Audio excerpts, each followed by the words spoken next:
Hello everyone. Indian history की जितनी भी इंपॉर्टेंट बैटल्स हैं उन सभी को आज हम इस लेक्चर में कवर करने वाले हैं और इन बैटल्स को पढ़ते हुए इससे रिलेटेड इंपॉर्टेंट फैक्ट्स जो आएंगे उनको भी रिवाइज करते चलेंगे एंड इसके साथ साथ इंपॉर्टेंट क्वेश्चंस भी बताता चलूंगा एंड जो पार्ट आपको इंपॉर्टेंट लगे आप उसका स्क्रीनशॉट भी ले सकते हो।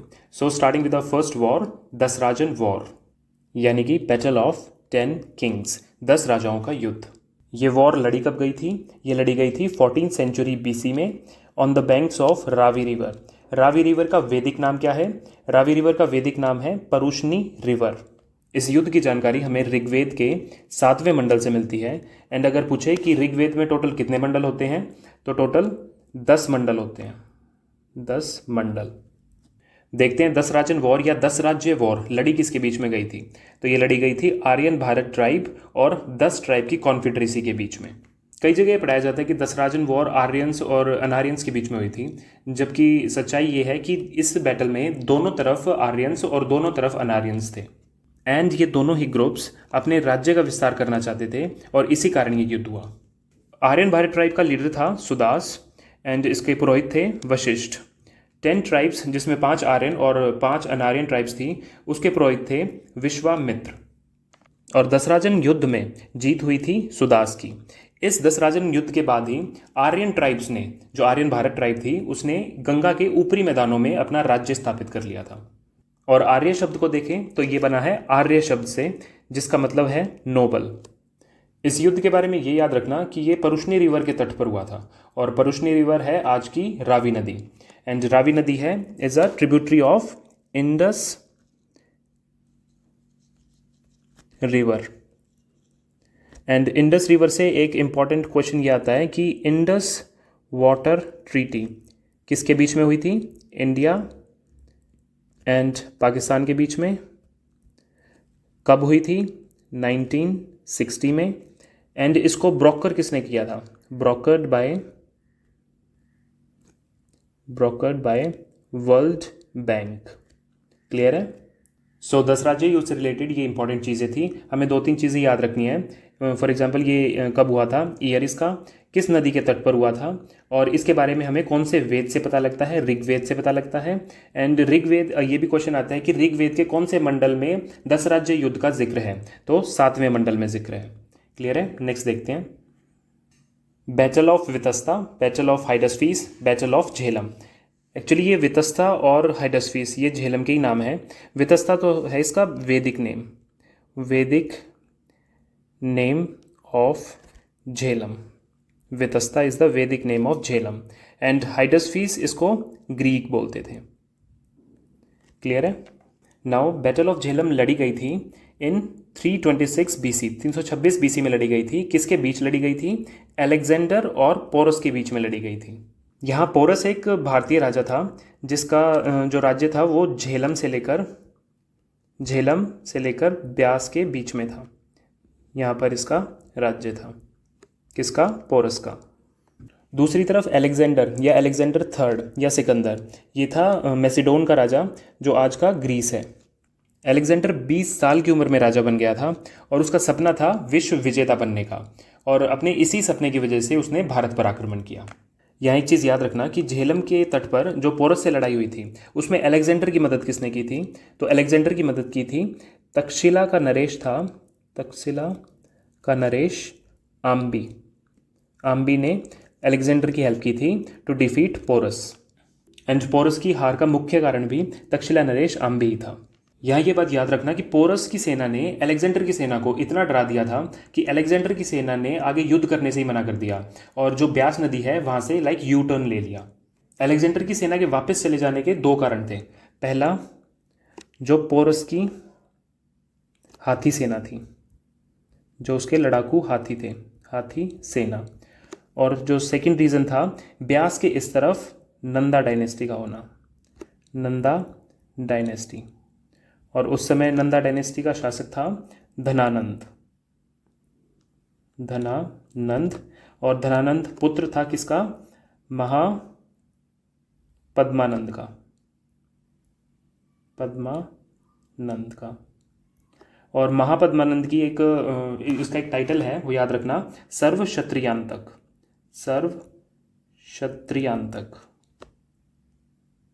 किसका टाइटल था ये? महापद्मानंद का। यहाँ पर ये भी नोट कर लो कि सर्व क्षत्रियान्तक हिंदू माइथोलॉजी में किसका टाइटल है? तो ये टाइटल है परशुराम का। So now coming back to Alexander, हमने देख लिया था कि अलेक्जेंडर ने कभी भी ब्यास नदी को क्रॉस नहीं किया, और पोरस से लड़ने के बाद अलेक्जेंडर और उसकी सेना अपने घर यानी ग्रीस मैसिडोनिया की तरफ चलने लग गई। रास्ते में बेबीलोन डेजर्ट यानी मॉडर्न डे इराक में अलेक्जेंडर की मृत्यु हो जाती है, और इसकी मृत्यु कब हुई? 323 BC में। यहाँ अलेक्जेंडर की डेथ के कई कारण बताए जाते हैं, जिसमें से दो प्रमुख हैं। पहला है कि उसकी डेथ हुई थी ड्यू टू फीवर, और सेकंड कारण है उसकी डेथ हुई थी उन घावों से जो पोरस के साथ लड़ते हुए उसको लगे थे। फॉर वुंड्स लिख देते हैं यहाँ पर, वुंड्स। तो कारण कुछ भी रहा हो, अलेक्जेंडर की मृत्यु हो जाती है 323 BC में इन बेबीलोन डेजर्ट। यहाँ पर इस पर भी ध्यान दो कि अलेक्जेंडर का जो बर्थ हुआ था वो हुआ था यूरोप में, और जो इसकी डेथ हुई थी एशिया में, और जो इसका अंतिम संस्कार किया गया था इसका अफ्रीका में। सो ये फर्स्ट ऐसा इम्पॉर्टेंट हिस्टोरिक लीडर था जिसका बर्थ, डेथ और अंतिम संस्कार अलग अलग कॉन्टिनेंट्स में हुआ है। यहाँ अलेक्जेंडर पढ़ रहे हैं तो साथ में एरिस्टोटल भी पढ़ लेते हैं। एरिस्टोटल था teacher of Alexander, and Aristotle की एक फेमस बुक है, इसकी फेमस बुक का नाम है पॉलिटिक्स। सो ठीक है, ये युद्ध हो गया, इसमें पोरस की हार भी हो गई और अलेक्जेंडर की सेना वापस भी चली गई। एंड इस युद्ध के बाद एक इम्पॉर्टेंट जो चेंज हुआ वो ये था कि जो नॉर्थ वेस्ट है यहाँ पर यूनिटी क्रिएट हो गई। पहले छोटी छोटी बहुत सारी रियासतें थी, लेकिन अलेक्जेंडर के इन्वेजन के बाद यहाँ पर यूनिटी स्थापित हो गई। चलिए अब नेक्स्ट बैटल की तरफ चलते हैं। मौर्यन बैटल्स। मौर्य डायनेस्टी की स्थापना की थी चंद्रगुप्त मौर्य ने, बाय डिफीटिंग, किसको डिफीट करके? डिफीटिंग धनानंद। और धनानंद कौन सी डायनेस्टी से रिलेटेड है?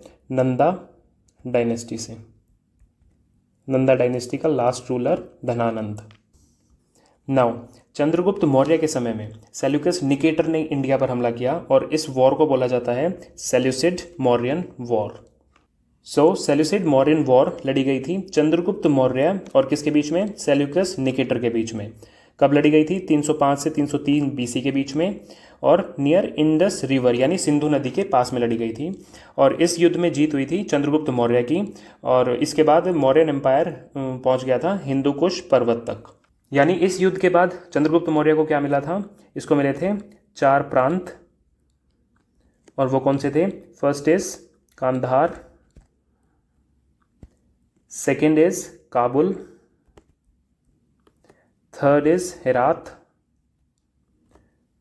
And fourth is Makran coast. और इसके साथ साथ सेल्यूकस निकेटर की एक बेटी थी हेलेन, और उसकी शादी हुई थी चंद्रगुप्त मौर्य के साथ।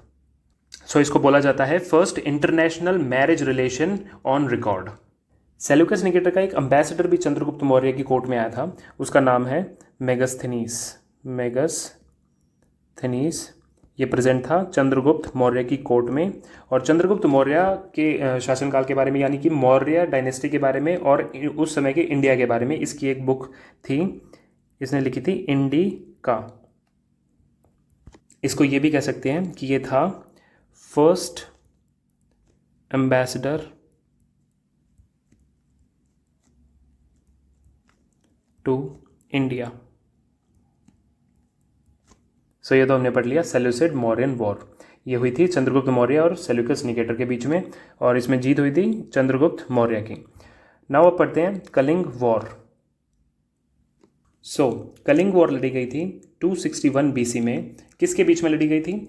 अशोक और नंदराज के बीच में। अशोक कौन था? अशोक था बिंदुसार का पुत्र, और बिंदुसार कौन था? चंद्रगुप्त मौर्य का पुत्र। और दूसरी तरफ नंदराज था कलिंग डायनेस्टी का राजा, जो आज के ओडिशा वाले एरिया में है। कलिंग वॉर लड़ी गई थी धौली हिल्स पर, on the banks of Daya river, Daya नदी के बैंक्स पर। अब ये इंपॉर्टेंट क्वेश्चन है कि कलिंग वॉर अशोक की कोरोनेशन के कौन से साल में लड़ी गई थी? तो इसका आंसर होगा 8वें साल में, 8th year of Ashoks coronation. और ये मेंशन कौन से रॉक एडिक्ट में है? तो ये मेजर रॉक एडिक्ट 13 है, उसमें मेंशन है कलिंग वॉर। इस युद्ध में टोटल 1 लाख लोग के आसपास मारे गए और इसकी वजह से अशोक को पश्चाताप हुआ और उसका हृदय परिवर्तन हो गया। एंड इसी युद्ध के बाद अशोक ने यहाँ ध्यान देना, साम्राज्य विस्तार के लिए युद्ध नीति की जगह धम्म नीति अपना ली। और ये धम्म क्या है? ये धम्म कुछ और नहीं, प्राकृत शब्द है किसका? धर्म शब्द का। यहाँ ये बात याद रखना कि अशोक का धम्म था और जो बुद्धिस्ट धर्म था वो दोनों अलग अलग चीज़ें हैं और इनको मिक्स मत करना। हाँ, इसमें ये बात याद रखना कि अशोक के टाइम पे एक बुद्धिस्ट काउंसिल हुई थी। कौन सी बुद्धिस्ट काउंसिल हुई थी? 3rd बुद्धिस्ट काउंसिल हुई थी अशोक के टाइम पे इन 250 BC। और इसका वेन्यू क्या था? पाटलिपुत्र जो है बिहार में प्रेजेंट। और इस 3rd बुद्धिस्ट काउंसिल का president of 3rd Buddhist council था मोगलीपुत्ता तीसा, शॉर्ट में लिख देता हूँ। एंड इसी बुद्धिस्ट काउंसिल में लिखी गई थी अभिधाम पिताका। क्लियर है? 261 में कलिंग वॉर के बाद अशोक ने कलिंग राज्य को मौर्य डायनेस्टी में मिला लिया और युद्ध नीति को त्याग कर क्या अपना लिया? धम्म की नीति को। एंड जो अशोक ने किया कि युद्ध जीतने के बाद युद्ध नीति को त्याग दिया, ऐसा एग्जाम्पल इंडिया में तो क्या पूरे वर्ल्ड में कहीं नहीं मिलता। तो ये हो गई हमारी Mauryan battles, Seleucid Mauryan war और कलिंग वॉर। चलते हैं नेक्स्ट वॉर की तरफ। Battles of Pulakeshin second, battle of Narmada, battle of Pullalur and battle of Vatapi. ये तीनों बैटल वैसे तो हम अपनी PYQ सीरीज़ में पहले ही कर चुके हैं, लेकिन यहाँ पर भी थोड़ा सा देख लेते हैं। बैटल ऑफ नर्मदा ये हुई थी 618 AD में। किसके बीच में हुई थी? पुलकेशिन सेकंड और हर्षवर्धन के बीच में हुई थी। एंड हर्षवर्धन कौन है? ये था Pushyabhuti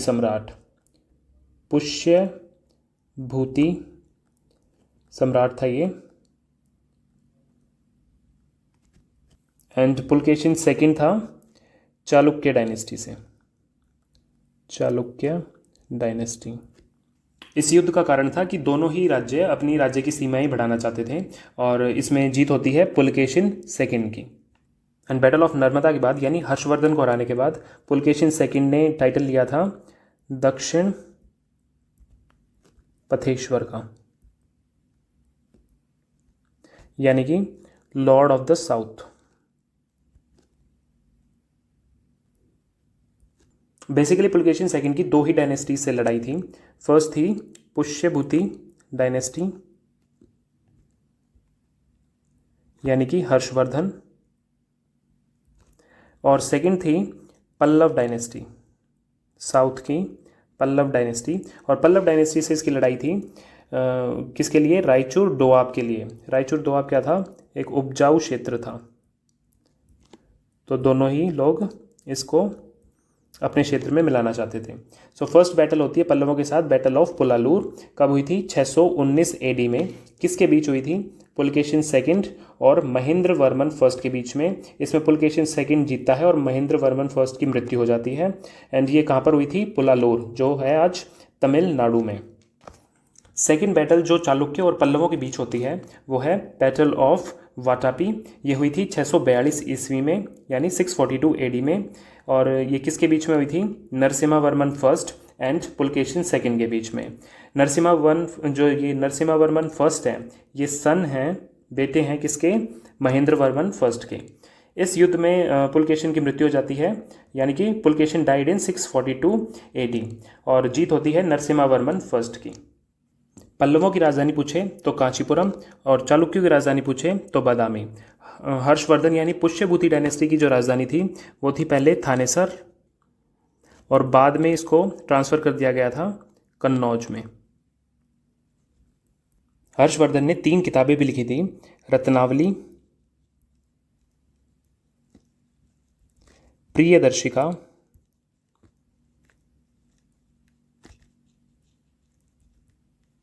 and third one is Nagananda. So ये इसकी 3 किताबें थी। इसका एक कोर्ट पोइट भी था, बाण भट्ट। बाण भट्ट ने 2 किताबें लिखी थी, हर्षचरित्र एंड कादम्बरी। सो हर्षचरित्र और कादम्बरी बाण भट्ट ने लिखी थी। इनको कंफ्यूज नहीं करना है किसके साथ, हर्षवर्धन की 3 किताबों के साथ। क्लियर है। नाउ पुलकेशिन सेकंड का भी एक कोर्ट पोइट था जिसका नाम था रवि कीर्ति, और ये एसोसिएटेड थे किससे, ए होल इंस्क्रिप्शन से।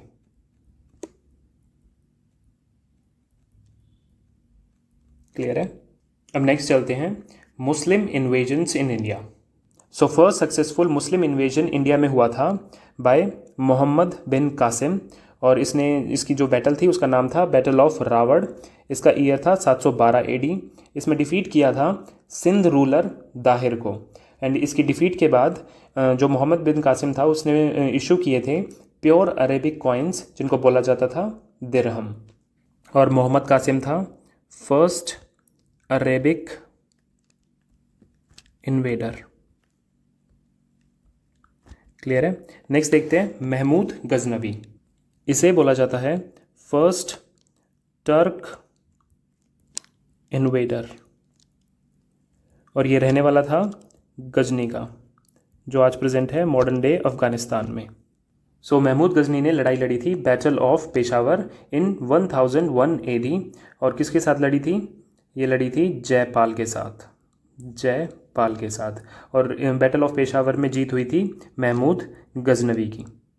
गजनी ने इंडिया में टोटल 17 टाइम्स अटैक किया था, एंड उसका प्राइमरी रीज़न था to loot the wealth of India. जो मेन कॉज था वो इंडिया की वेल्थ थी। एंड इसी सीरीज़ में उसने सोमनाथ टेम्पल इसको अटैक किया 1025 एडी में। एंड उस समय यहाँ पर रूलर था भीमा फर्स्ट, ये एक चालुक्यन रूलर था।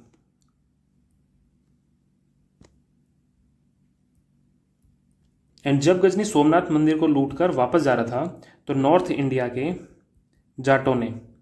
जाटों ने महमूद गजनी को लूट लिया था, और इसी का बदला लेने के लिए उसने भारत पर आखिरी बार आक्रमण किया इन 1027 एडी अगेंस्ट, किसके अगेंस्ट हमला था ये, अगेंस्ट जाट।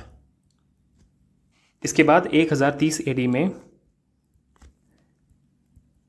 गजनी की मृत्यु हो जाती है। एंड यहाँ पर एक चीज़ इंपॉर्टेंट है, गजनी का एक कोर्ट पोइट था, कोर्ट पोइट ऑफ गजनी, इसका नाम था फिरदौसी।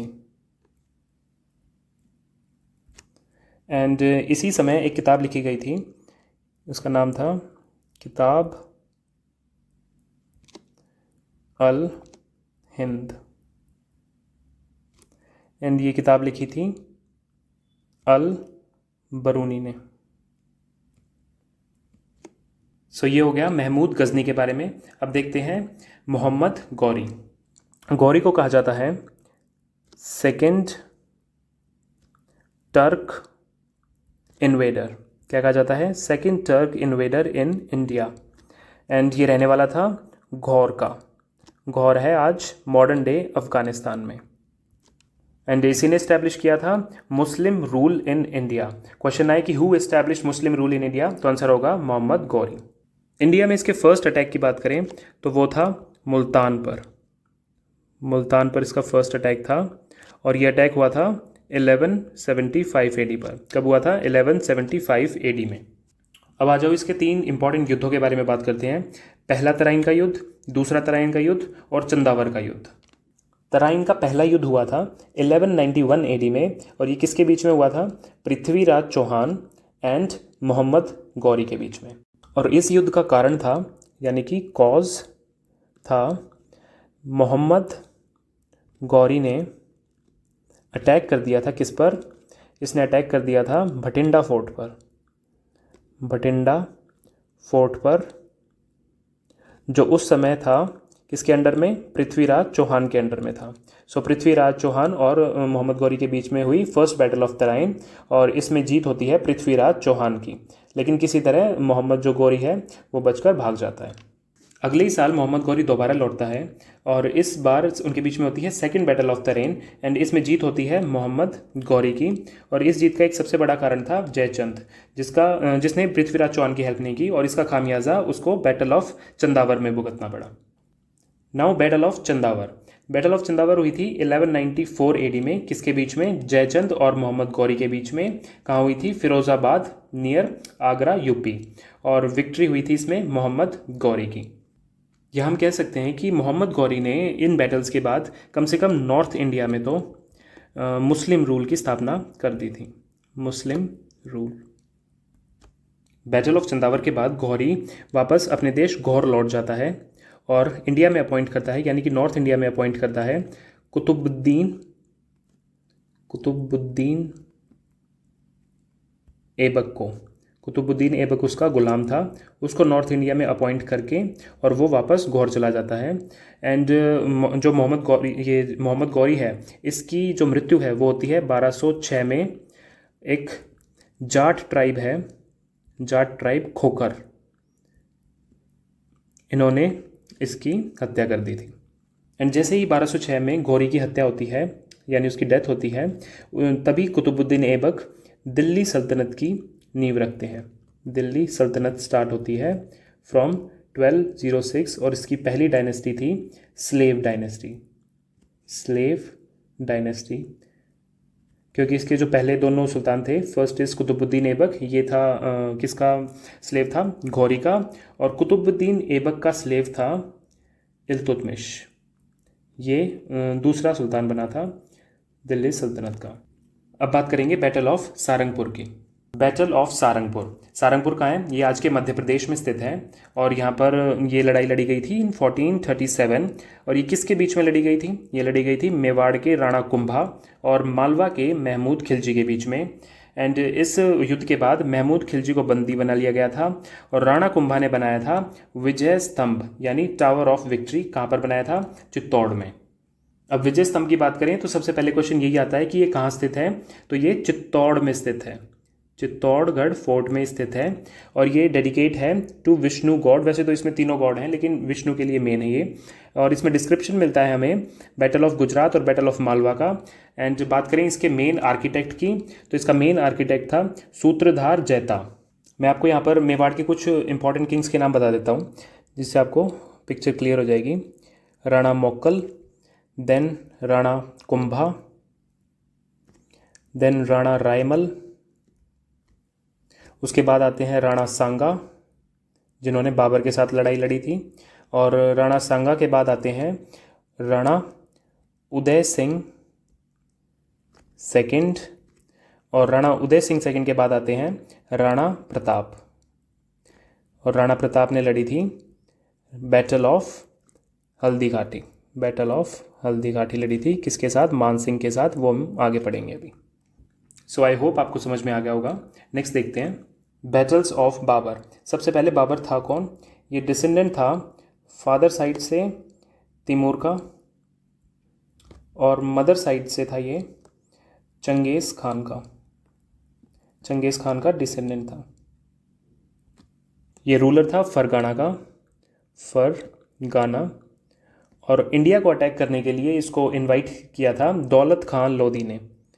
दौलत खां लोधी ने इसको इनवाइट किया था।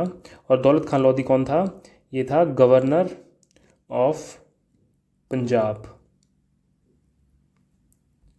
और उस टाइम पे इंडिया पे शासन था किसका? दिल्ली सल्तनत। दिल्ली सल्तनत की आखिरी डायनेस्टी थी लोधी डायनेस्टी। लोधी डायनेस्टी। और रूलर था उस टाइम पे इब्राहिम लोधी।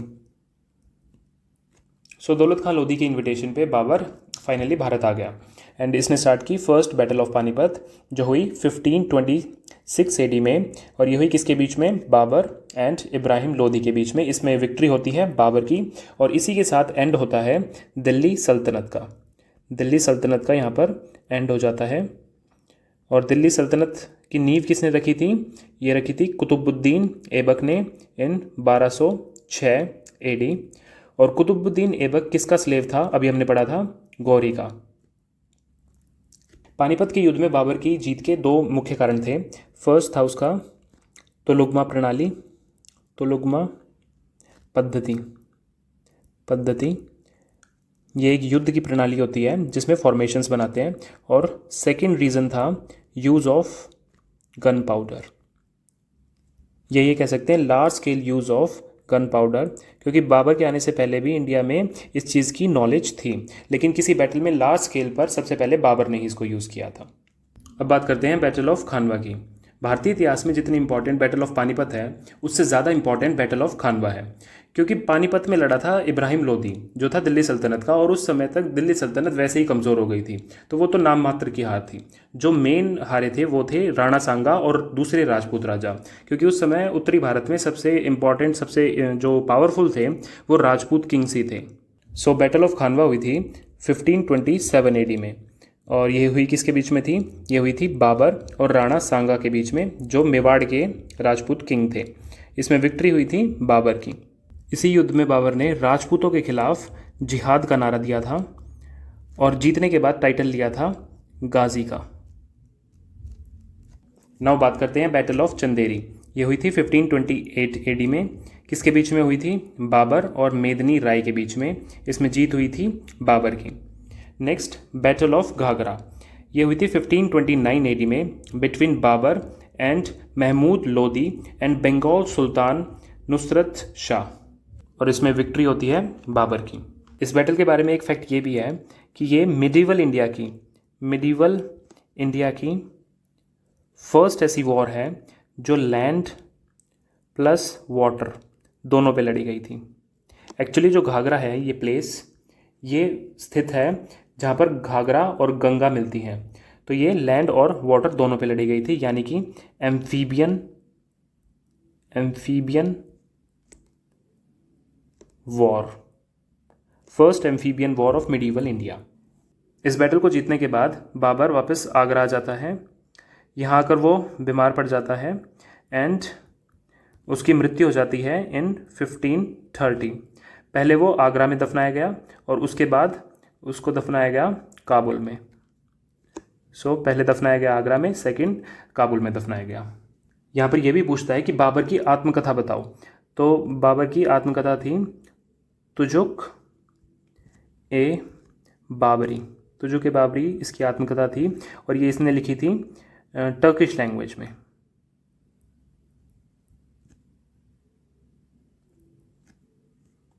क्लियर है? नेक्स्ट देखते हैं बैटल्स ऑफ हुमायूं के जीवन काल में 3 इंपॉर्टेंट बैटल्स हुई। First is battle of Chausa, then Kannauj Bilgram, उसके बाद बैटल ऑफ सरहिंद। पहले देखते हैं बैटल ऑफ चौसा। ये हुई थी 1539 में बिटवीन शेर शाह सूरी एंड हुमायूं। शेर शाह सूरी कौन था? ये था जागीरदार ऑफ सासाराम,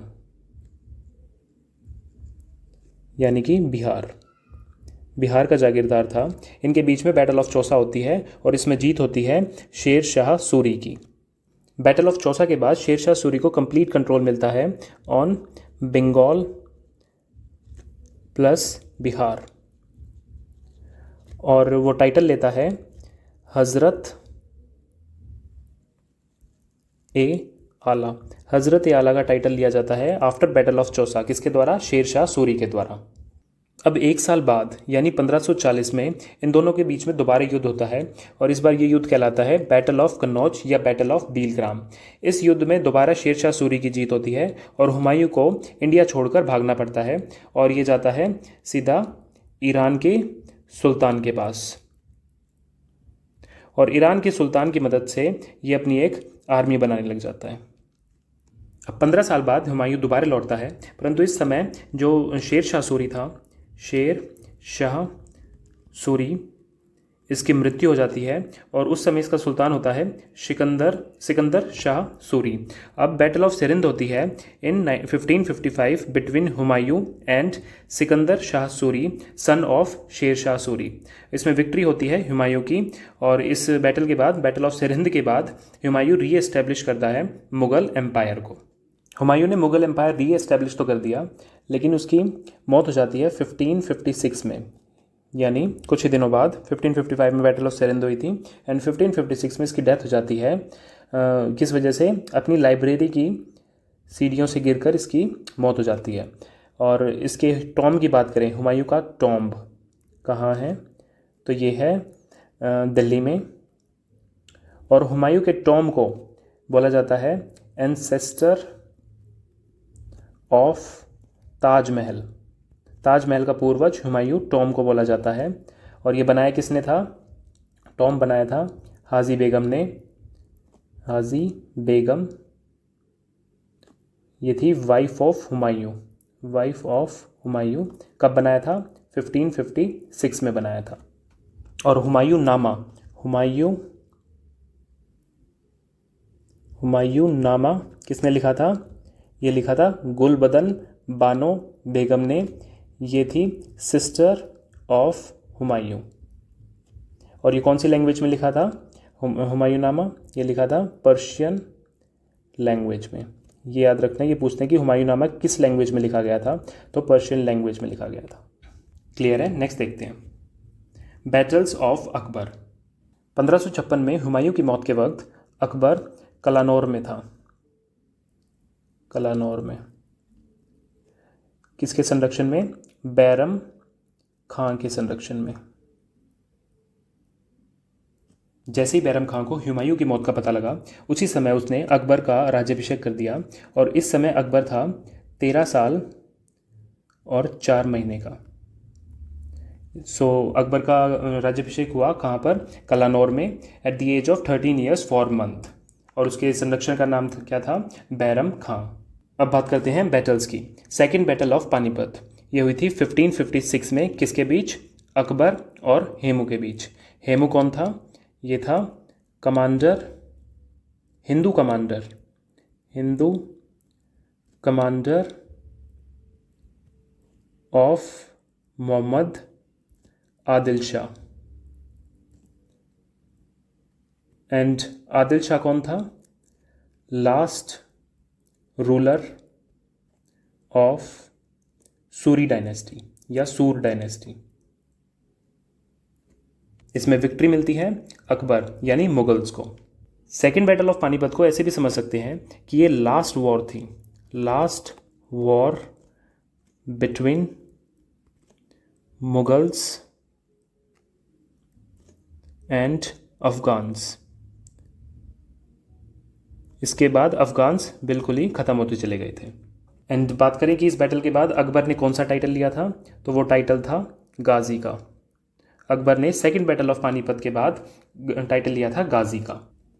क्लियर है? नेक्स्ट बात करते हैं बैटल ऑफ हल्दी घाटी। ये हुई थी 1576 एडी में बिटवीन मान सिंह मुगल साइड से वर्सेस राणा प्रताप मेवाड़ से। राणा प्रताप का एक टाइटल याद रखना यहाँ पर, मेवाड़ केसरी। और भील ट्राइब के लोग, भील, ये लोग महाराणा प्रताप को बोलते थे किक्का। तो ये दोनों नाम याद रखना, मेवाड़ केसरी एंड किक्का किसके नाम थे? महाराणा प्रताप के। अब जैसे ही राणा प्रताप को पता लगा कि मुगल सेना मान सिंह के नेतृत्व में मेवाड़ पर हमला करने आ रही है, तो उसने कुंभलगढ़ से लेकर चित्तौड़ तक सब कुछ साफ कर दिया, मतलब घास का एक तिनका भी नहीं छोड़ा यहाँ पर। और इससे क्या हुआ कि जो मुगल सैनिक थे, मुगल जो उनके पशु थे, हाथी थे, घोड़े थे और ये गधे वगैरह लेकर चलते थे, तो उन सबके भूखे मरने की नौबत आ गई थी। और इस चीज़ को सही करने के लिए मान सिंह को थोड़ा समय लगा और इस समय का उपयोग राणा प्रताप ने खुद को मजबूत करने के लिए किया। परंतु आखिर में जीत होती है मुगल्स की। परंतु ये कोई पूरी जीत नहीं थी, क्योंकि इस सो कॉल्ड जीत के बाद जब मान सिंह मुगल दरबार में गया तो अकबर ने उसकी सूबेदारी छीन ली और उसको मुगल दरबार में आने से भी मना कर दिया था। हाँ, ये सही है कि मुगलों ने राणा प्रताप के कुछ किलों पर आधिपत्य स्थापित कर लिया था, मतलब उन पर कब्जा कर लिया था, लेकिन महाराणा प्रताप ने कुछ ही सालों में वो किले दोबारा ले लिए थे।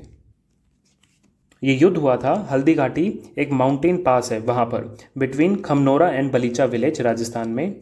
एंड ये प्रेजेंट है in Aravalli range of Rajasthan, और ये कनेक्ट करता है कौन से डिस्ट्रिक्ट को, राजसमंद एंड उदयपुर डिस्ट्रिक्ट को, ये पास। और इसका हल्दी घाटी नाम इसलिए दिया गया था क्योंकि यहाँ की जो सॉइल है उसका कलर है टर्मरिक कलर, यानी हल्दी जैसा कलर है। इस युद्ध में कुछ इंपॉर्टेंट नाम बता देता हूँ। राणा प्रताप के हाथी का नाम था राम प्रसाद, जिसको मुगल सेना ने पकड़ लिया था, और बाद में अकबर ने इसका नाम बदल कर दिया था पीर प्रसाद, राम प्रसाद से पीर प्रसाद। राणा प्रताप के घोड़े का नाम था चेतक, जिसके पैर कटने से इस युद्ध में इसकी मौत हो गई थी।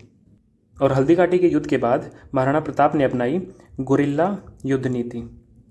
गुरिल्ला युद्ध नीति अपनाई, किसके खिलाफ अपनाई, मुगलों के खिलाफ, अगेंस्ट मुगल। और यही गुरिल्ला नीति बाद में अपनाई शिवाजी महाराज ने ये युद्ध नीति अपनाई थी अगेंस्ट औरंगज़ेब, यानी मुगल्स के खिलाफ ही अपनाई थी।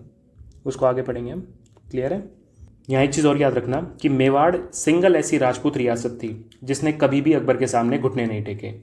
क्लियर है। चलिए अब नेक्स्ट देखते हैं। बैटल ऑफ तालिकोटा, इसका एक और नाम है बैटल ऑफ रक्षसा तांगड़ी। ये लड़ी गई थी इन 1565 में इन तालिकोटा, जो प्रेजेंट डे कर्नाटक में स्थित है। एंड ये लड़ी किसके बीच में गई थी, बिटवीन डेक्कन सल्तनत, 3 डेक्कन सल्तनत थी, बीजापुर, अहमदनगर एंड गोलकोंडा, और इन्होंने हमला किया था ऑन विजयनगर एम्पायर। इस समय विजयनगर के किंग थे सदाशिव राय, लेकिन इनकी एज बहुत कम थी तो सारे काम देखते थे इनके सीएम, यानी रामा राय। रामा राय वो व्यक्ति है जिसकी वजह से बाहमनी किंगडम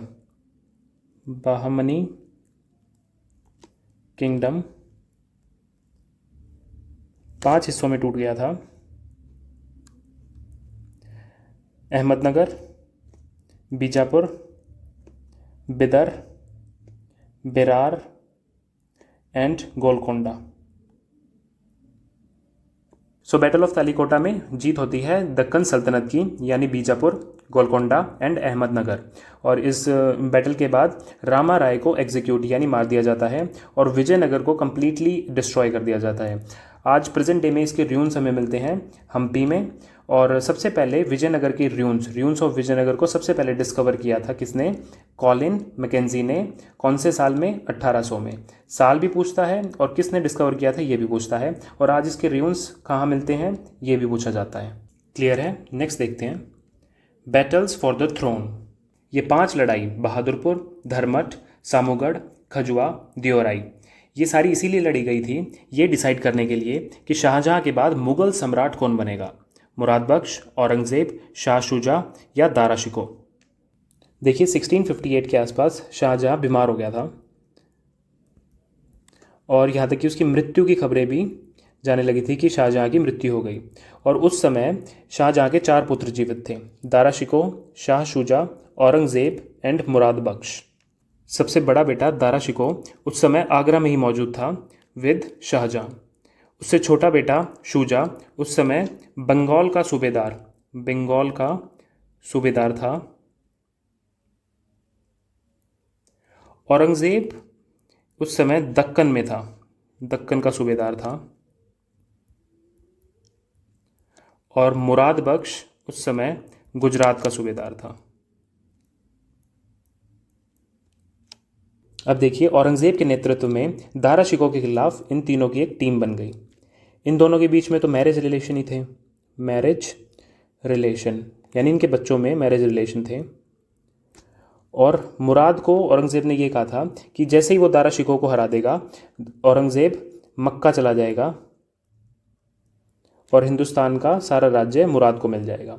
सो इसलिए इन तीनों की एक टीम बन गई थी अगेंस्ट दारा शिकोह। अब बात करते हैं बैटल्स की। First battle is battle of Bahadurpur. ये लड़ी गई थी 1658 में बिटवीन शाह शुजा एंड दारा शिकोह। बनारस के पास लड़ी गई थी और इसमें जीत हुई थी दारा शिकोह की।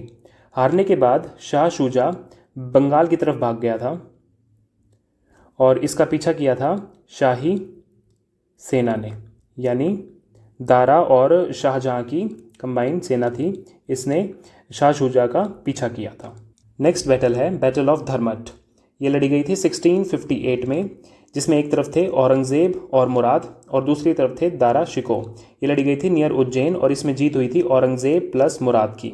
ये एक डिसिसिव जीत थी औरंगज़ेब की अगेंस्ट दारा शिको। इसके बाद लड़ाई होती है आगरा के निकट समूगढ़ में इन 1658। एक तरफ थे औरंगज़ेब प्लस मुराद और दूसरी तरफ दारा शिको।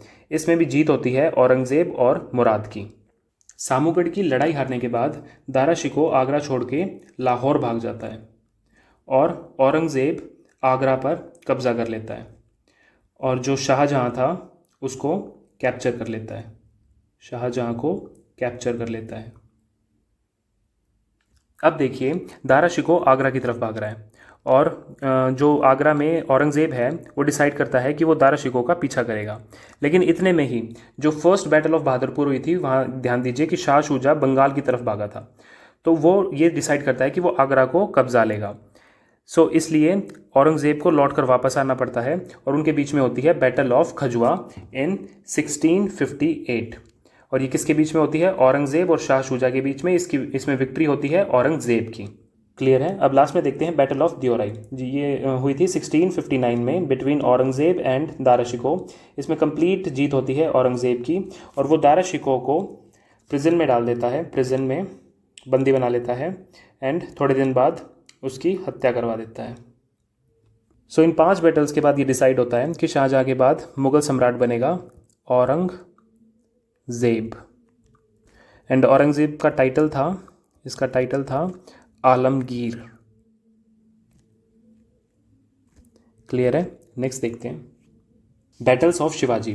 शिवाजी महाराज के जीवन काल में 2 इंपॉर्टेंट बैटल्स हुई हैं। First is battle of Purandar and second is battle of Singhagad. Battle of Purandar में शिवाजी ने डायरेक्ट पार्टिसिपेट लिया था, बट बैटल ऑफ सिंगागढ़ में उनके सेनापति तानाजी मालुसरे इन्होंने लीड किया था। पहले बात करते हैं बैटल ऑफ पुरंदर की। ये हुई थी 1665 में बिटवीन जय सिंह ऑफ आमेर, ये मुग़ल को रिप्रेजेंट कर रहे थे, versus Shivaji of Maratha empire.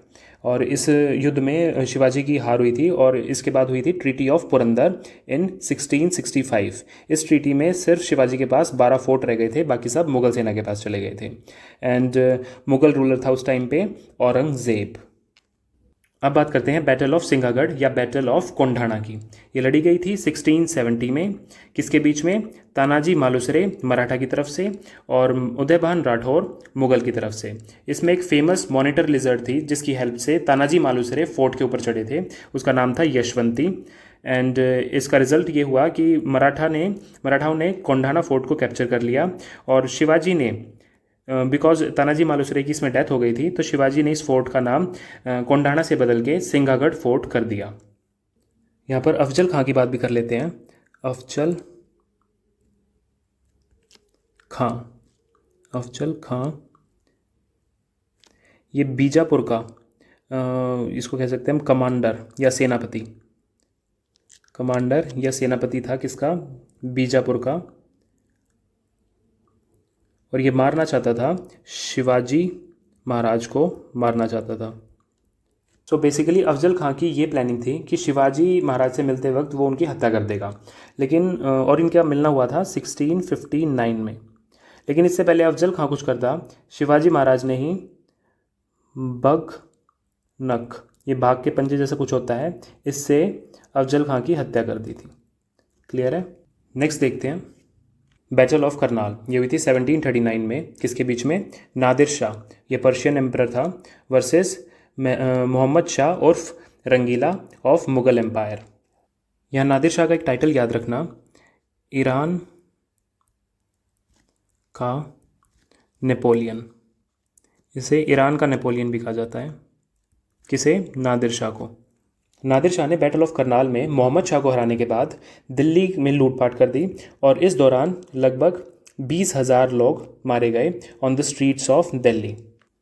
वापस जाते हुए नादिर शाह अपने साथ ले गया पीकॉक थ्रोन, यानी कि तख्ते ताउस, प्लस उसमें लगा हुआ हीरा कोहिनूर। ये जो पीकॉक थ्रोन है ये बनवाया था शाहजहाँ ने अपने समय में और इसको रखा गया था रेड फोर्ट दिल्ली में। और जो लास्ट रूलर था इस पर बैठने वाला वो था मोहम्मद शाह और इसका जो मेन आर्टिस्ट है जिसने इसे बनाया था उसका नाम है बेबादल खां। अब बात करते हैं कोहिनूर हीरे के बारे में। सबसे पहले था ये काकतिया डायनेस्टी के बाद। उसके बाद मलिक कफूर ने, जो अलाउद्दीन खिलजी का कमांडर था, अलाउद्दीन खिलजी का कमांडर, उसने इनसे लेकर खिलजी डायनेस्टी के पास दे दिया।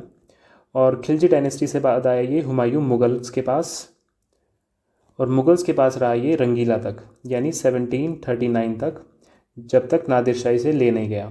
नादिर शाह के बाद ये अफ़गानिस्तान का दूसरा रूलर जो बना था अहमद शाह, उसके पास आया। फिर अहमद शाह उसके अफ़गानिस्तान के ही किसी रूलर ने इसे रणजीत सिंह को गिफ्ट कर दिया था। और फिर ये सिख डायनेस्टी में रहा अंटिल दलीप सिंह। दलीप सिंह के बाद सेकंड, यहाँ लिख देता हूँ, सेकंड एंग्लो सिख वॉर हुई थी। उसके बाद ये चला गया लॉर्ड डलहौजी के बाद, और लॉर्ड डलहौजी ने इसको गिफ्ट कर दिया इंग्लैंड की क्वीन को, और आज ये है इंग्लैंड में, इंग्लैंड की क्वीन के पास। क्लियर है? अब नेक्स्ट देखते हैं ब्रिटिश फ्रेंच राइवलरी। ब्रिटिश और फ्रेंच के बीच में इंडिया में 3 लड़ाइयाँ होती हैं। First Carnatic war, second Carnatic war and third Carnatic war. Carnatic इस रीजन को बोला जाता है, यानी इस कोस्ट को बोला जाता है। अब बात करते हैं फर्स्ट कार्नेटिक वॉर की, जो हुई थी 1746 टू 1748 के बीच में बिटवीन ब्रिटिश एंड फ्रेंच। और इस वॉर को ख़त्म किया गया था through treaty of Aix la Chapelle 1748। Second Carnatic war हुई थी 1749 टू 1754, और इसमें 2 बैटल्स थी, battle of Amer and battle of Arcot. Battle of Amer थी 1749 की एंड आर्कोट थी 1751 की। एंड इस वॉर को ख़त्म किया गया था through treaty of Pondicherry 1754। Third battle of Carnatic थी 1758 से 1763 तक, और ये शुरू हुई थी थ्रू 7 ईयर वॉर जो यूरोप में चल रही थी इनकी 1756 टू 63। एंड इसमें एक बैटल थी इंपॉर्टेंट, बैटल ऑफ वॉन्डिवॉश, वो हुई थी 1760 में। और इस वॉर को ख़त्म किया गया था through treaty of peace of Paris 1763 के थ्रू। ट्रीटी ऑफ पेरिस के बाद इंडिया में जो ब्रिटिश थे उनका यूरोपियन कंपटीशन ख़त्म हो गया था, कंपटीशन एंडेड, क्योंकि यहाँ इन्होंने फ्रेंच को हरा दिया था। और इससे पहले ही वो पोर्टुगीज़, जो दूसरी मेन एक यूरोपियन शक्ति थी, उसको 612 में इन बैटल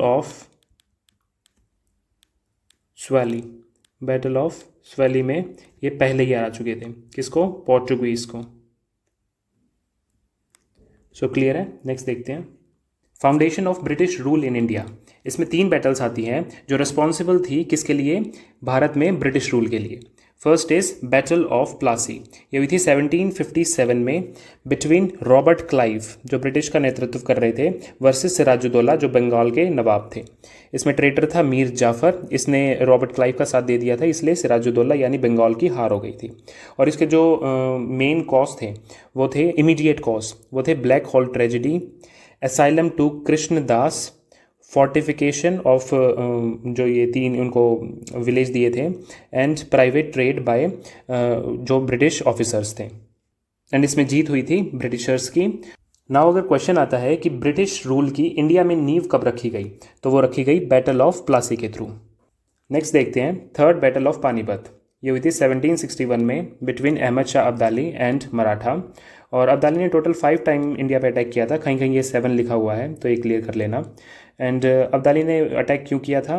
वो अपने वॉयसरॉय तिमूर के एक्सपल्शन का बदला लेना चाहता था, जिसे मराठाओं ने एक्सपेल कर दिया था। और इस थर्ड बैटल ऑफ पानीपत में विक्ट्री होती है अब्दाली की।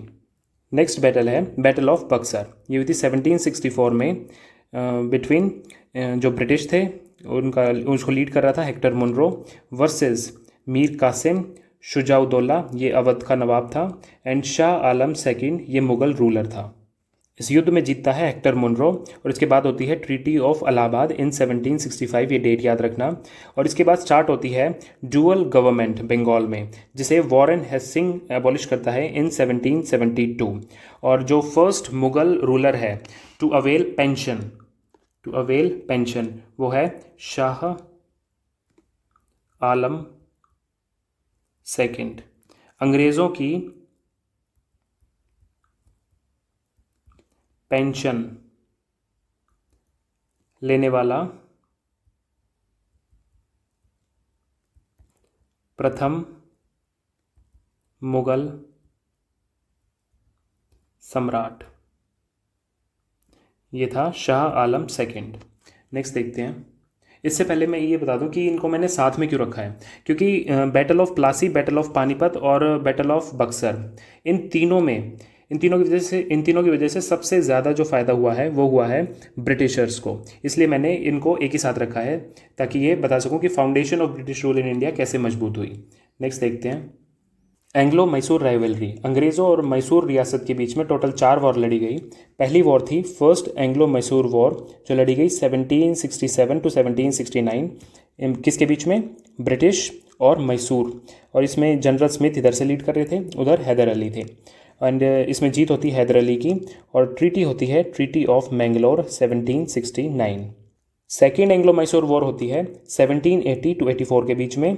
एंड इधर ब्रिटिश होते हैं और उसको लीड कर रहा होता है Eyre Coote and versus Mysore. Mysore से तो हैदर अली और टीपू सुल्तान थे ही, साथ में उनकी हेल्प कर रहे थे मराठा और निज़ाम। इस युद्ध के बीच में ही हैदर अली की मौत हो जाती है कैंसर से हैदर अली डाइड। और उसके बाद वॉर को कंटिन्यू करते हैं टीपू सुल्तान, और आखिरी में ये वॉर इनकन्क्लूसिव रहती है। थर्ड एंग्लो मैसूर वॉर होती है 1790 टू 92 में। इसमें ब्रिटिशर्स की तरफ से मीडो प्लस कॉर्नवालिस होते हैं और मैसूर की तरफ से टीपू सुल्तान होते हैं। इसमें जो टीपू सुल्तान है वो हार जाते हैं, और एक ट्रीटी होती है treaty of Seringapatam 1792। Treaty of Seringapatam के अकॉर्डिंग टीपू पर 3 करोड़ का जुर्माना लगाया जाता है, और ये ना देने पर उसके 2 सन थे, खालिक और एक दूसरा था मुइजुद्दीन। खालिक और मुइजुद्दीन को अंग्रेज़ पकड़ कर ले जाते हैं और ये कहते हैं कि भाई 3 करोड़ रुपए दे दो, उसके बाद उन्हें छोड़ेंगे। बात करते हैं फोर्थ एंग्लो मैसूर वॉर की, जो हुई थी 1799 में। किसके बीच में? ब्रिटिश और मैसूर के बीच में। ब्रिटिशर्स की तरफ से थे स्टुअर्ट एंड वेलेस्ली, और इनको हेल्प कर रहे थे मराठा एंड निज़ाम। और मैसूर की तरफ से थे टीपू सुल्तान। इस वॉर में टीपू सुल्तान की मौत हो जाती है और मैसूर पर सब्सिडरी अलायंस थोप दिया जाता है इन 1799। यहाँ ये याद रखना कि सब्सिडरी अलायंस को स्टार्ट किया था इन 1798, यानी 1 साल पहले ही, और ये स्टार्ट किया गया था बाय लॉर्ड वेलेस्ली द्वारा। और पहली ऐसी रियासत जिस पर सब्सिडरी अलायंस थोपा गया था वो थे निज़ाम ऑफ हैदराबाद। इसी कारण से वो इस युद्ध में अंग्रेज़ों की हेल्प कर रहे थे। क्लियर है? अब नेक्स्ट देखते हैं। एंग्लो मराठा राइवलरी, यानी अंग्रेज़ों और मराठा के बीच में युद्ध। ये हुए थे 3 युद्ध हुए थे। फर्स्ट एंग्लो मराठा वॉर हुई थी 1775 टू 82 में, और इसमें 2 ट्रीटी पहले याद रख लेना। ट्रीटी ऑफ सूरत 1775 में हुई थी, एंड पुरंदर की हुई थी 1776 में। इस बैटल में अंग्रेज़ हार गए थे, और ट्रीटी हुई थी ट्रीटी ऑफ वडगांव 1779। लेकिन इंग्लिश दोबारा आए, जीते, लड़े और जीते, और उसके बाद ट्रीटी करी उन्होंने सालबाई की 1782। ये किस किस के बीच में हुई थी? गवर्नर जनरल वॉरेन हेस्टिंग और फडनवीस के बीच में हुई थी, और इसमें गारंटीड पीस रखा गया था फॉर 20 ईयर्स, यानी कि 20 सालों तक पूर्ण शांति रहेगी। अब आ जाते हैं सेकेंड एंग्लो मराठा वॉर पे, जो हुई थी 1803 से 1805 तक। अब इसमें ट्रीटी ऑफ बसीन याद कीजिए 1802 में हुई थी, और पेशवा ने एक्सेप्ट किया था इसमें सब्सिडरी अलायंस विदाउट फाइटिंग। और इसी बैटल से कहा जाता है कि ब्रिटिशर्स को मिल गई थी की ऑफ इंडिया। किससे? सेकेंड एंग्लो मराठा वॉर से। अब देखते हैं थर्ड एंग्लो मराठा वॉर। यह हुई थी 1817 से 1819 तक, और इसका कॉज था कि ब्रिटिशर्स ने अटैक कर दिया था पिंडारीज को, और पिंडारीज थे मराठा के मर्सनरीज, इसलिए मराठाओं ने भी हमला कर दिया था। इसके बाद मराठा हार गए थे, और ट्रीटी हुई थी treaty of Poona 1817 with Peshwa के साथ, treaty of Gwalior 1817 with Scindia के साथ, and treaty of Mandsaur 1818 with Holkar के साथ। एंड इसी के साथ मराठा एम्पायर खत्म हो गया था, यानी मराठा कॉन्फेडरेसी खत्म हो गई थी with third Anglo Maratha war in 1817 to 1819। यानी कि 1819 में मराठा कॉन्फेडरेसी ख़त्म हो गई थी। नेक्स्ट देखते हैं, एंग्लो नेपलीज वॉर या गोरखा वॉर, ये हुई थी 1814 टू 1816 के बीच में। किन किन के बीच में हुई थी? मेनली ब्रिटिश और गोरखा किंगडम के बीच में हुई थी। और इसके बाद जीत हुई थी इसमें ब्रिटिशर्स की, और उसके बाद ट्रीटी हुई थी, treaty of Sugauli 1816 between East India Company and Gajraj Mishra of Gorkha kingdom. And इस ट्रीटी ऑफ सुगौली 1816 इसकी मदद से इस्टेब्लिश हुई थी boundary line of Nepal with India. और नेपाल ने सारे क्लेम छोड़ दिए थे on Terai land and land west of Kali river. Kali river ये है, और इसके वेस्ट में ये वाला हिस्सा, इस पर नेपाल ने अपने क्लेम को छोड़ दिया था। और काली रिवर है ट्रिब्यूटरी ऑफ घाघरा। नेक्स्ट पे आ जाओ, एंग्लो बर्मीज़ वॉर, अंग्रेज़ों और बर्मा एम्पायर था कॉन्बोंग डायनेस्टी का, उनके बीच में टोटल 3 बर्मीज़ वॉर हुई थी। फर्स्ट एंग्लो बर्मीज़ वॉर हुई थी 1824 टू 26 एंड इसमें जीते थे अंग्रेज़। और उसके बाद ट्रीटी हुई थी, ट्रीटी ऑफ यान्डबो 1826। इस वॉर के बाद बर्मा में ब्रिटिश शासन शुरू हो गया था और बर्मा ने लॉस्ट कर दी थी अपनी टेरिटरीज जो असम और अराकान में थी। सेकेंड एंग्लो बर्मीज़ वॉर की बात करें तो ये हुई थी 1852 टू 53 और ये कम्प्लीटली स्टार्ट की गई थी ब्रिटिशर्स द्वारा। और इसका जो मेन जिसने स्टार्ट की थी वो था commodore Lambert. Third Anglo Burmese war start हुई थी 1885 में एंड इस वॉर के बाद Burma became an part of British India. British India का पार्ट बन गया था बर्मा। यहाँ एक चीज़ याद रखना कि बर्मा 1937 में इंडिया से अलग हो गया था, इंडिया से अलग हो गया था एंड 1948 में इंडिपेंडेंट हो गया था। इसे इंडिपेंडेंस मिल गई थी फ्रॉम ब्रिटिश रूल। क्लियर है? नेक्स्ट देखते हैं, एंग्लो अफगान वॉर्स। अंग्रेज़ों और अफ़गान के बीच में टोटल 3 वॉर्स हुई थी। पहली वॉर हुई थी 1839 टू 42 के बीच में, किसके बीच में? ब्रिटिश और एमिरेट्स ऑफ अफ़गानिस्तान के बीच में। और अफ़गानिस्तान से वो जीत नहीं पाए थे, इसलिए फ्रस्ट्रेशन में उन्होंने किन्होंने ब्रिटिशर्स ने सिंध को एनेक्स कर लिया था इन 1843 में। सेकेंड एंग्लो अफ़गान वॉर ये हुई थी 1878 टू 1880 के बीच में। British versus Emirates of Afghanistan, उनको लीड कर रहे थे शेर अली एंड अयूब। और the war was part of great game. और ग्रेट गेम किसके बीच में था? ब्रिटिश और रशियंस के बीच में। ये दोनों अफ़गानिस्तान को एक बफर स्टेट बनाना चाहते थे। लेकिन सेकेंड एंग्लो अफ़गान वॉर में भी ब्रिटिशर्स की हार होती है और ट्रीटी होती है, ट्रीटी ऑफ गैंडमक इन 1879। इसके बाद आती है थर्ड एंग्लो अफ़गान वॉर। ये होती है 1919 में बिटवीन ब्रिटिश एंड अफ़गानिस्तान। और इसको लीड कर रहे थे उस टाइम पे अमानुल्लाह खां एंड नादिर खां, और ब्रिटिशर्स की साइड से थे बैरेट। इसमें हुई ट्रीटी ऑफ रावलपिंडी 1919 में। ये किसके बीच में हुई थी? यूनाइटेड किंगडम यानी कि जो ब्रिटिश हैं वो वर्सेस अफ़गानिस्तान के बीच में। एंड इसी ट्रीटी के थ्रू अफ़गानिस्तान ने एज अ फ्री कंट्री ये एग्री किया था कि वो ड्यूरेंड लाइन को इंटरनेशनल सीमा मानेंगे between India and Pakistan. Clear है? नेक्स्ट देखते हैं, बैटल ऑफ सारागढ़ी। इस पर एक मूवी बनी थी। ये बैटल ऑफ सारागढ़ी हुई थी 1897 में, अभी सारागढ़ी डे भी आया था। एंड ये हुई थी नियर समाना रेंज। और ये जो सारागढ़ी फोर्ट है ये कम्युनिकेशन पोस्ट थी between fort Lockhart and fort Gulistan. और ये युद्ध लड़ा गया था during Tirah campaign in north west frontier province of British India. इसमें एक तरफ थे 21 जवान under the leadership of Ishar Singh, और दूसरी तरफ थे 10,000 जो अफगान सोल्जर्स थे under the leadership of Gul Badshah. Saragarhi day मनाया जाता है 12 सितंबर को, और इसमें विक्ट्री हुई थी अफगान्स की। एंड इस दौरान पूछ सकता है कि वायसराय कौन था?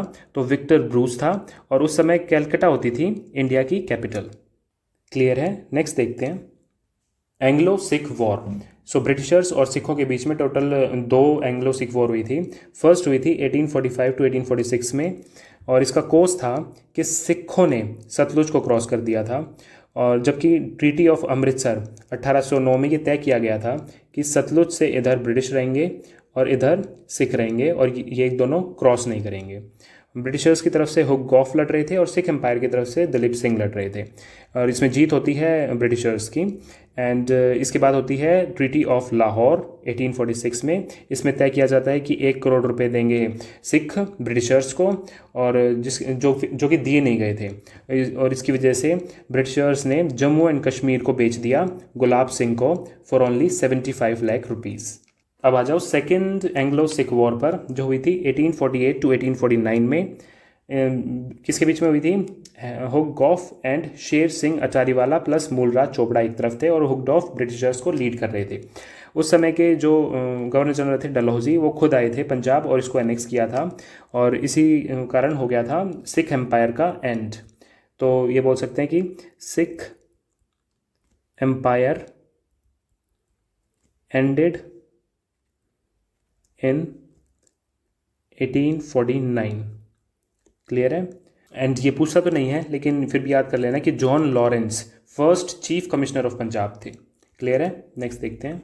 बैटल ऑफ इम्फॉल, ये हुई थी 1944 में। It was a part of world war second, जो चला था 1939 से 1945 के बीच में। एक तरफ थे US, UK, Russia plus France, और एक तरफ थे Germany plus Italy plus Japan. इस युद्ध में जापानीज़ फोर्सेस ने इंडिया पर अटैक कर दिया था इन 1944, और एक तरफ थे ब्रिटिश और दूसरी तरफ थे इम्पीरियल जापान। और ये जो बैटल है वो हुई थी इम्फॉल में, रेड हिल पर, मणिपुर में। और इसमें जापानीज़ को एड कर रहे थे सुभाष चंद्र बोस और उनकी आज़ाद हिंद फौज। आज़ाद हिंद फौज के लीडर थे सुभाष चंद्र बोस, और ये ख़त्म हो गई थी after the surrender of Japan in world war 2। बात करें बैटल ऑफ इम्फॉल में किसकी जीत हुई थी, तो जीत हुई थी ब्रिटिशर्स की। क्लियर है? नेक्स्ट देखते हैं। आज़ादी के बाद इंडिया और पाकिस्तान के बीच में टोटल 4 लड़ाइयाँ लड़ी गई हैं। फर्स्ट इज़ 1947 की लड़ाई, जिसे फर्स्ट कश्मीर वॉर भी कहा जाता है, इंडिया की जीत होती है। सेकेंड इज़ 1965, जिसे सेकेंड कश्मीर वॉर भी कहा जाता है, इंडिया की जीत होती है। थर्ड इज़ 1971, जिसे इंडो पाक वॉर या बांग्लादेश लिबरेशन वॉर भी कहा जाता है, इंडिया की जीत होती है। एंड 1999 वॉर, जिसको कारगिल वॉर भी कहा जाता है, इंडिया की जीत होती है। इन वॉर से रिलेटेड 2-3 पॉइंट्स देख लेते हैं। फर्स्ट इज़ 1947 वॉर या फर्स्ट कश्मीर वॉर। उस समय इंडिया के पीएम थे जवाहरलाल नेहरू, एंड ये जम्मू एंड कश्मीर के लिए लड़ी गई थी। इंडियन आर्मी के चीफ थे KM करियप्पा, और पाकिस्तानी फोर्सेस को लीड कर रहे थे मसरवी, और ये जम्मू एंड कश्मीर में ही लड़ी गई थी। 1965 वॉर या सेकेंड कश्मीर वॉर, उस समय हमारे जो पीएम थे वो थे शास्त्री जी, और ये जम्मू एंड कश्मीर में लड़ी गई थी, जम्मू एंड कश्मीर के लिए लड़ी गई थी। और इंडियन आर्मी के चीफ थे JN चौधरी, और पाकिस्तान आर्मी के चीफ थे मूसा खां। और इसके बाद हुआ था ताशकेंट समझौता 1966 का, और ये लड़ी गई थी कश्मीर, पंजाब, राजस्थान और बंगाल में। थर्ड वॉर थी 1971 की वॉर या इंडो पाक वॉर या बांग्लादेश लिबरेशन वॉर। उस समय इंडिया की पीएम थी इंदिरा गांधी जी, और ये जो युद्ध है वो ये लड़ा गया था फॉर लिबरेटिंग बांग्लादेश। एंड इसमें एक ऑपरेशन था, ऑपरेशन सर्च लाइट, जिसमें ढूंढ कर बांग्लादेशी जो पढ़े हुए बच्चे थे उनको मार दिया जाता था। 25 मार्च 1971 को स्टार्ट हुआ था, और इसमें एक फेमस नाम था टिक्का खां, और इसको बचर ऑफ बंगाल भी कहा जाता था। मुक्ति बाहिनी की हेल्प की थी इंडियंस ने, एंड रजाकार्स थे जो ईस्ट बंगाल की आर्मी थी उनको सहयोग करते थे रजाकार्स। और इसमें एक माइग्रेंट की प्रॉब्लम आई थी, तो सबसे ज़्यादा चारों वॉर्स में सबसे ज़्यादा माइग्रेंट की प्रॉब्लम थी 1971 वॉर की। सो माइग्रेंट फ्ली टू इंडिया, इसमें वेस्ट बंगाल में बहुत सारे आए थे, असम में आए थे, मेघालय एंड त्रिपुरा में आए थे। इंडियन आर्मी के चीफ उस समय थे सैम मानेकशॉ, एक मूवी भी बनी है इसमें। एंड ईस्ट पाकिस्तान की जो सेना का नेतृत्व कर रहे थे वो थे नियाजी, और शिमला एग्रीमेंट हुआ था इसके बाद 1972 में। आखिरी में आई थी 1999 वॉर या कारगिल वॉर। उस समय वाजपेयी जी हमारे पीएम थे, एंड उसमें पहले हुआ था लाहौर डिक्लेरेशन, शांति समझौता हुआ था 1999 में, लेकिन कुछ ही दिनों बाद युद्ध शुरू हो गया था टू ऑक्यूपाई सियाचिन ग्लेशियर, और ये लड़ा गया था कारगिल और लद्दाख में। कारगिल जो लद्दाख की डिस्ट्रिक्ट है उसमें, एंड इसमें एक ऑपरेशन विजय स्टार्ट किया गया था, और ऑपरेशन सफ़ेद सागर स्टार्ट किया गया था इंडियन आर्मी और एयरफोर्स द्वारा। और इसमें फेमस सोल्जर थे विक्रम बत्रा, जिस पर मूवी बनी है, एंड इंडियन आर्मी के चीफ थे वीपी मलिक, और पाकिस्तान आर्मी को हेड कर रहे थे मुशर्रफ।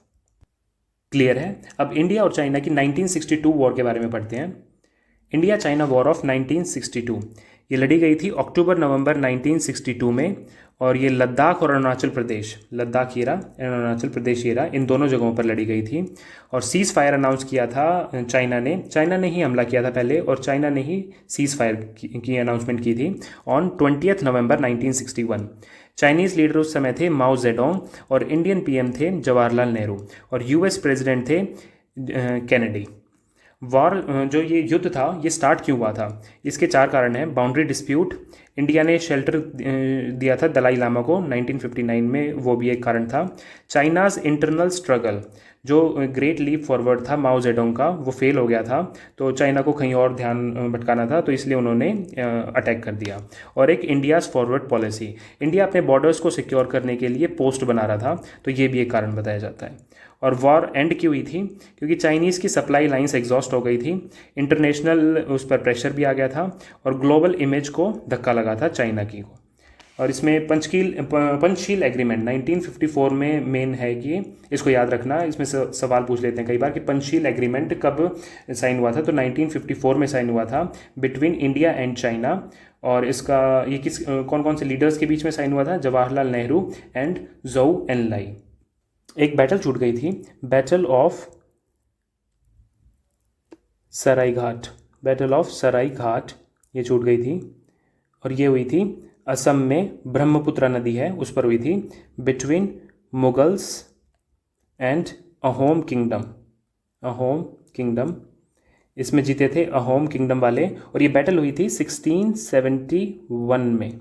एंड इस बैटल के हीरो थे लचित बोरफुकान, ये अहोम किंगडम की तरफ से लड़ रहे थे, अहोम किंगडम के जनरल थे ये, यानी सेनापति।